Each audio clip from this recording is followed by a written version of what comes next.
Bonjour à tous, ravi de vous trouver sur canalturf.com pour évoquer le programme de ce vendredi 25 mars, direction Vincennes pour le quintet de ce vendredi. Il se déroulera en nocturne à l'occasion de cette réouverture de l'hippodrome du plateau de Gravel. Nous évoquerons donc dans un premier temps cette compétition. J'aurai également quelques informations à vous transmettre pour Vincennes.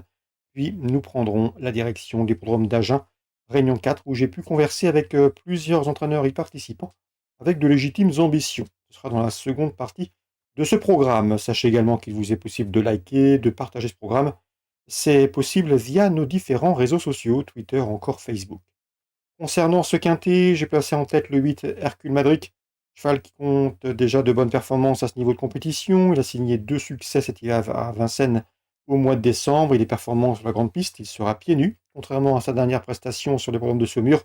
Confié à Eric Raffin, sa chance est prépondérante. Je lui poserai le numéro 6, Hamilton Duham, qui est au mieux. Il reste sur 3 podiums. Yannick Desmet nous l'a toujours conseillé. C'est un cheval d'avenir, un cheval de qualité. Il devrait confirmer ses bonnes dernières prestations enregistrées à Vincennes. Tout comme le 13 dans cette épreuve, High Fire d'Herpet, qui est régulier, qui se produira à prix pieds nus et qui reste sur une troisième place intéressante dans un quintet à Enghien. Je pense ici capable de bien faire. Tout comme le 7, Hôtel Mystique, cheval de qualité, peut-être meilleur sur les parcours de vitesse, mais il avait bien gagné le 29 janvier où il devançait Hamilton Duham ou encore High Fire d'Herpet. Le cheval vient de parfaire sa condition sur l'herbe à Saumur et il retrouve Vincennes avec des ambitions. Le 9 dans cette épreuve, c'est également une chance, à savoir dans cette épreuve, c'est Ulysse Dijo. Ulysse Dijo, qui n'a pas gagné depuis l'été dernier, date d'une victoire enregistrée à Cabourg. Mais le cheval reste sur 2 places de deuxième, dont une à Vincennes. Ici, dans ce lot, une place peut lui revenir. Attention également, numéro 1, Harlem Debussy. C'est le moins riche de la course, mais il est dur à l'effort. Il reste sur 2 victoires. Il peut aller de l'avant.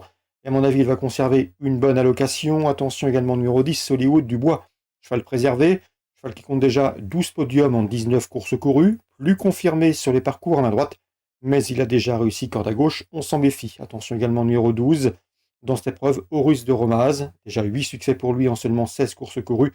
Il va débuter à Vincennes, c'est le bémol le concernant, mais Jean-Philippe Duché, son entraîneur, le présente toujours à bon escient. Il se présente toujours ses chevaux à bon escient en région parisienne, attention à lui, c'est un trouble fait possible. Résumé chiffré, 8, 6, 13, 7, 9, As, 10 et 12. En cas de partant, pourquoi pas envisager le 5 dans cette épreuve, Igwen du Loup. Suite du programme, Vincennes toujours. La troisième, j'aime beaucoup le 5, Invictus Mancourt, un cheval qui reste sur 3 places de deuxième, qui est performant sur les parcours de vitesse, confirmé également au start, c'est une première chance. Dans le prix, Félicien Gauvreau, groupe 2, sous la selle, attention au 507. Jolly Roger, il s'est manqué dernièrement dans une épreuve de même facture. Auparavant, il avait signé 2 probants succès sous la selle. Je pense qu'il doit pouvoir se racheter le 507 Jolly Roger. On peut se méfier également pour une cote dans cette course au numéro 8 Jubile Prior, qui débute remontée et qui est taillé pour s'y distinguer. Dans la septième, le pendant pour les pouliches, le prix Ali Havas. J'aime beaucoup le 12 Junon de Léard, qui s'est hissé parmi les meilleurs de sa promotion dans la discipline. Elle a couru 5 fois, 4 victoires, une place de deuxième. Elle a remporté avec facilité le prix Oli du Locton. Elle s'annonce une nouvelle fois redoutable. Pour la cote, attention également numéro 5, Joya Dia. Nicolas Delaroche nous a expliqué les raisons de son échec en dernier lieu. Ici, pour ses débuts remontés, elle pourrait bien venir pimenter les rapports, tout comme le 10 Joyeuse, qui va débuter elle aussi sous la selle, avec des prétentions légitimes.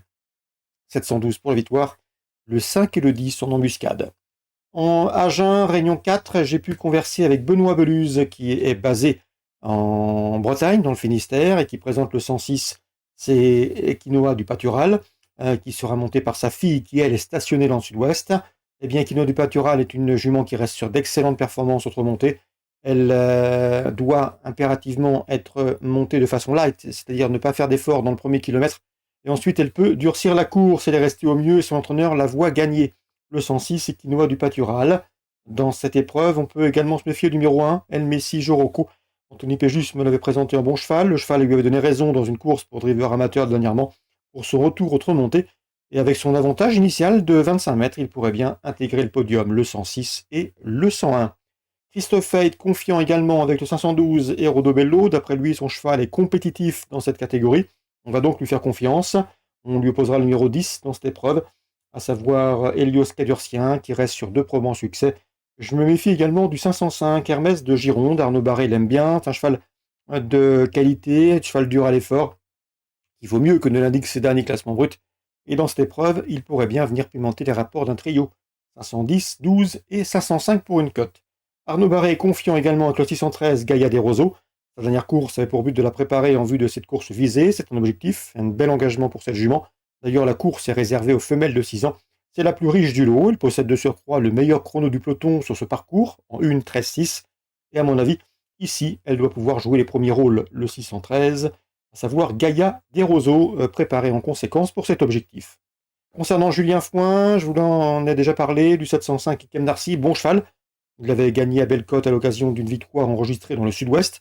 Un cheval de qualité, en retard de gain, qui vaut un lot comme celui-là. Le bémol avec lui, c'est le départ. Il faudra qu'il se montre sage dans les premiers mètres de course, si tel est le cas. Et s'il ne se retrouve pas trop loin à mi-course, eh bien, il peut parfaitement jouer également les premiers rôles. Il en a les moyens, éléments de qualité. Le 705, Ikem Narcy, entraînement Julien Fouin. Voilà donc pour les infos de ce vendredi 25 mars, en espérant qu'elles vous soient fructueuses. Nous, on se retrouve désormais demain pour une nouvelle émission.